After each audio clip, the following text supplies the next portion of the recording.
Hey, what's up guys? Kevin Cage here with another crypto update. We have a bunch to go over today, so let's kick it off.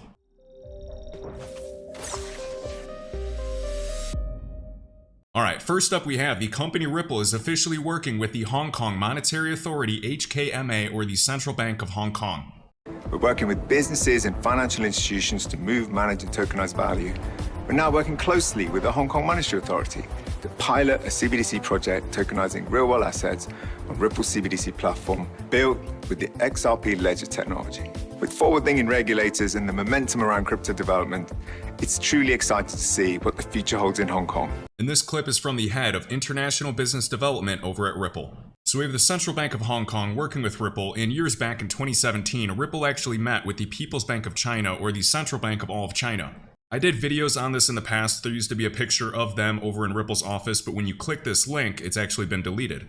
So I always wonder what's going on there. We also discussed a few videos back 4 to 5 different countries that are working with Ripple's central bank digital currency project.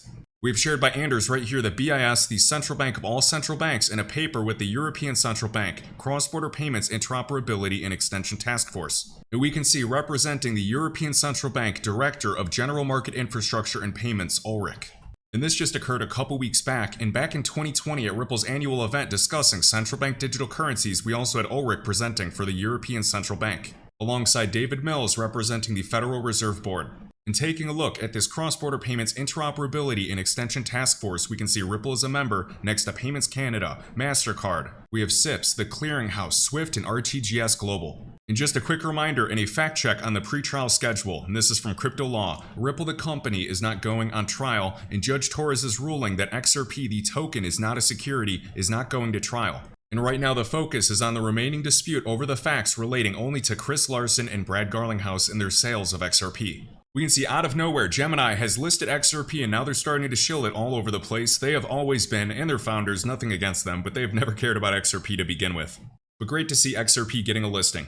And check this out from King Solomon on Twitter. The National Institute of Technology in India is studying the use of the Ripple Protocol consensus algorithm for an improved two-factor authentication scheme in a healthcare system. And as you can see, the GSS cloud servers use the Ripple Protocol consensus algorithm. Now at this point, we're well aware of the ISDA, the International Swaps and Derivatives Association. They're in charge of creating legal guidelines for traditional derivatives, and the ISDA also makes guidelines for smart derivatives. And the derivatives market is one of the largest markets in the world. This is an older paper by Hedera estimating 15 trillion to 1 quadrillion in value. Remember that Algorand has been a member of the ISDA for quite some time. And this is back in 2019, 10 trillion in gross market value, more than 500 trillion in notional value. So Algorand has been on the ISDA for quite some time, but we got news from Crypto Eddie. Ripple has officially joined the ISDA. With a huge focus on derivatives alongside some of the world's largest institutions, 1,000 plus institutions are members in 79 countries. We have Citi, CME Group, Goldman Sachs, Bank of New York, London Stock Exchange, and then a variety of Hedera Council members including Aberdeen for Wealth Management and the global law firm DLA Piper. So great to see Ripple expanding within their use cases. Also got news that XRP has been listed on Binance Japan as they officially launched, alongside a variety of others including Cardano, Algorand, Avalanche, XLM, Chainlink, Matic, and more. We've also had Larry Fink, the CEO of BlackRock, one of the world's largest custodians with $9 trillion AUM, saying crypto is digital gold and Bitcoin is an international asset. We know the SEC accepted BlackRock's Bitcoin ETF application as well, so curious to see where this goes. And here's a list of the top 15 best performing equity ETFs this year that are Bitcoin and crypto related. Now regarding Polysign, you can learn more at polysign.io, building the future of digital assets. Where Silicon Valley meets Wall Street, we have Jack McDonald as CEO, Tim Keeney, retired VC of the Bank of New York, custodying 25% of global institutional assets. We have Arthur Brito as the founder and president of Polysign. This is the co-founder of Ripple Labs and the co-designer of the XRP Ledger. We have David Schwartz, co-designer of the XRPL and CTO of Ripple. We also have Antoinette, previously the Chief Compliance Officer at Ripple Labs. She has spoken at the International Monetary Fund. She has 15 years in traditional banking at huge groups such as MUFG and HSBC, one of the big three. Now, Polysign actually owns another organization called Standard Custody and Trust Company. This was set up in New York to become a regulated, qualified custodian under the New York State Department of Financial Services. So keep tabs on Standard Custody, an institutional-grade custody, escrow, and settlement platform for digital assets. Getting regulated in New York, one of the toughest states out there, but also a huge financial capital. And Standard Custody is a subsidiary of Polysign. So think of standard custody as institutional grade crypto custody, escrow, and settlement for digital assets, whereas PolySign is developing state-of-the-art, secure, scalable infrastructure for financial institutions to fully leverage these digital assets, enabling institutions to secure and transact in digital assets across capital markets in the payment sector. With Arthur Brito and David Schwartz, the co-designers of the XRP ledger, designing PolySign's technology. We can see Anders Sharing, the co-founder of Bitstamp, is actually on the board of standard custody as well, and Bitstamp is arguably the most important on-demand liquidity exchange for XRP. Now, in previous videos, we shared Jack McDonald, the CEO over at PolySign in standard custody, retweeting some things about XRP now that it's one of the very few tokens that has clarity. We can see he's thrilled to have Brad Garlinghouse as a keynote speaker at their upcoming CoinAlts Fund Symposium, and this will be taking place in San Francisco on October 26th. And I just want to emphasize for any XRP holders out there that are worried about the lawsuit, there's always going to be FUD in any market, in any asset you hold. The bottom line is XRP is one of the very few digital assets in the United States that has 100% clarity. Even said by Fred, at this time in the United States, only Bitcoin and XRP are the large cap tokens that have legal clarity as non-security tokens. I am worried about dozens of other assets that have yet to go through a lawsuit. XRP is in the clear. With Crypto Eddie sharing, XRP ODL is still humming along. On XRPscan.com, they have a new update where you can click and see the breakout of the destination tag to view the entire history of transactions. Here are a few more things, then we'll dive into crypto price charts at the end of this video if we have time. We have Ripple, the company, recognized in the inaugural World's Top FinTech Companies 2023 by CNBC. We have Roth economy sharing. Ripple user Flutterwave is extending remittances and their solutions to the United States and Canada. I can't emphasize enough how big of a deal it is for Ripple to cement their ODL corridors throughout Africa. Remember, they partnered with MFS Africa for crypto-enabled payments. And yes, this partnership will have MFS Africa using on-demand liquidity, or XRP. Africa accounts for 70% of the world's $1 trillion in mobile money. This organization's fintech payment hub connects over 400 million mobile wallets across 35 African countries and operates across more than 800 payment corridors. We also have from Tranglo. Remember back in, I believe, 2021, Ripple acquired 40% of this company. We can see from Tranglo, SBI VC Trade, the crypto asset business of the Japanese fintech giant SBI Group, is planning to leverage XRP for real-time remittances in a new strategy to expand the use of Ripple's ODL. And just the other day put out by Ripple, Centigrade is powering the next evolution in carbon markets. In collaboration with the Rocky Mountain Institute, a pioneer in sustainable investing. Centigrade is an open data platform serving the global carbon and nature markets. This platform will provide developers of carbon and nature credits with a low barrier, intuitive way to bring their projects to market, providing full data transparency and traceability for the entire lifecycle of credits. And Ripple is proud to be part of Centigrade as a founding member, investor, and tech partner. And not financial advice, but from different people in government. They don't know their numbers. They're all just pushing this agenda of carbon credits. I know some people hate it, I get that. But at the end of the day, this is a use case using tamper-proof technology and an audit trail. In 2022, Ripple also made a $100 million commitment to help scale global carbon markets. So it seems like this could be a big opportunity, especially with this agenda and this overall push for a variety of organizations. And the role of blockchain here, or DLT, is to prevent fraud, double spending, lack of scalability due to outdated, low technology market infrastructure, low transparency, and trust. And I was listening to a podcast today just discussing AI and blockchain, and it was really interesting. And for AI to thrive, which it absolutely will, it might be one of the largest growing markets in the future, we have to have similar formatting, similar messaging, and the current infrastructure, not just in the financial landscape, I'm talking every single industry sector. We have to have similar formatting. We have to have similar messaging standards for interoperability. Once we have that, it's a lot easier to then plug in or leverage blockchain and then leverage AI. So overall, Ripple is an investor and a technology partner with Centigrade. And Centigrade is working in collaboration with RMI, the Rocky Mountain Institute. Shared by Cowboy Crypto, Rocky Mountain Institute was actually funded by the US Department of Energy. So a lot of big things we have to keep an eye on. So bottom line, Ripple the company is connected to a variety of central banks, other banks, financial institutions, other PSPs, and payment service providers that we can see found by Roth Economy under the radar. This 2021 annual report from the Bank of Caire, I think it's a French word actually, and this is one of the oldest and largest commercial banks in all of Egypt. And they state they've signed a contract with Ripple, noting they are connecting with 3 other partners. So this confirms 2 Egyptian partners thus far. We can see Ripple signing and going live, and this is back in 2021. We have completed tests to connect with 3 Ripple partners to start receiving remittance. So you can actually find it in this report as we control find for Ripple near the Central Bank of Egypt.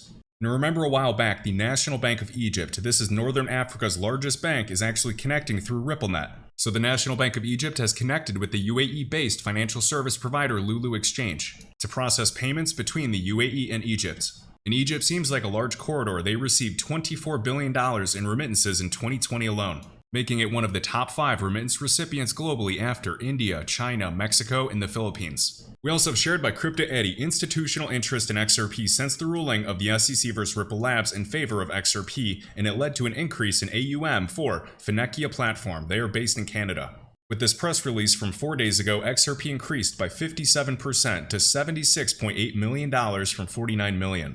And this is a great thing to happen, and I expect a lot of other funds, a lot of other businesses to make bigger investments in the crypto space, especially as we get regulatory clarity. From Anders, now that the lawsuit is finished and XRP is declared a non-security in the US, my hope is that Ripple gives Visa a call. Their headquarters is in San Francisco.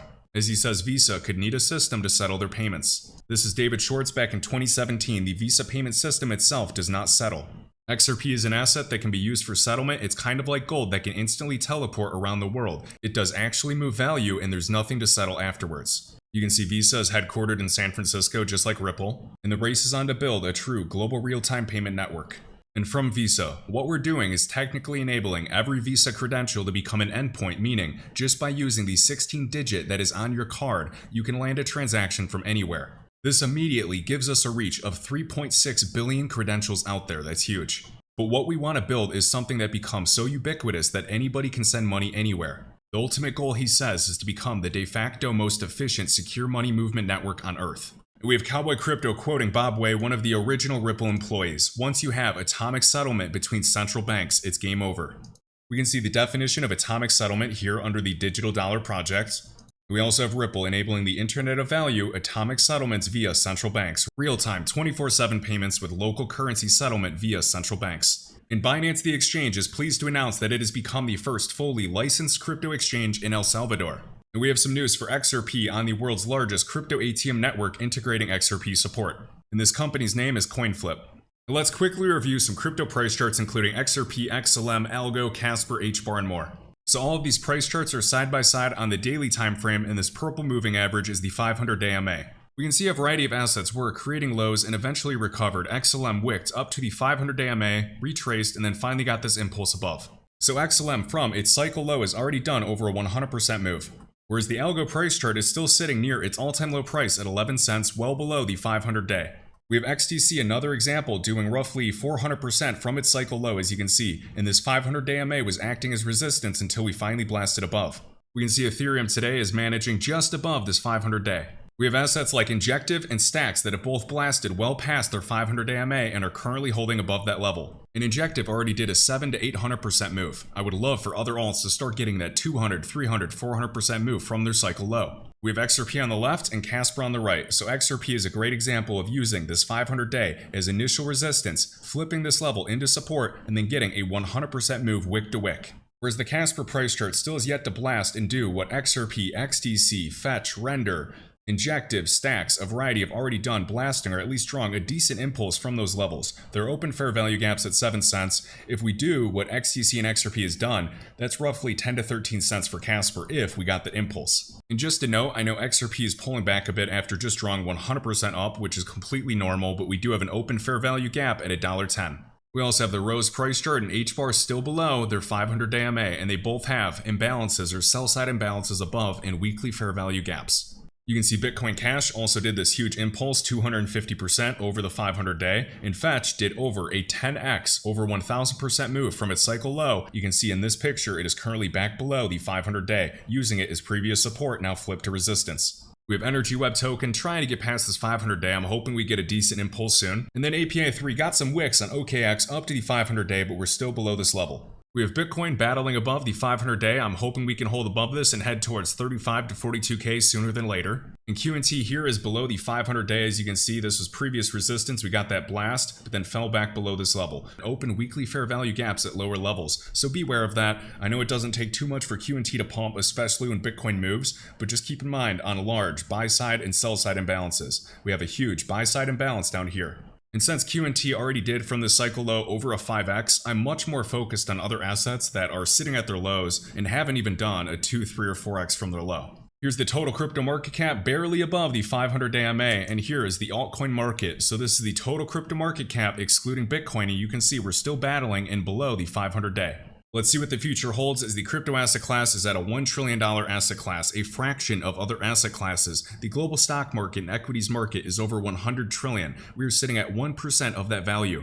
We're already seeing a variety of enterprises and Fortune 500s leveraging private networks, but getting into the hybrid network phase. Some of these networks will be plugging into some of these public and permissionless networks for a variety of benefits, including better transparency, security, a secondary audit trail, and of course, public liquidity. And for compliance, a variety of these enterprise networks are going to have sensitive information. They can hash it to the public chain and keep all of this secure. Public networks are orders of magnitude more secure than private chains. And just regarding the tokenization estimates of $24 trillion by 2027, BCG estimating 16 trillion to as high as 68 trillion by 2030, I'm confident the crypto asset class will be one of the largest and fastest growing asset classes over the coming years. If you enjoyed this video, I'd greatly appreciate if you could hit the like button, let me know your thoughts down below, and my link tree is linked in the top of this YouTube video description, with all links, crypto resources, and discounts. I'll catch you in the next one.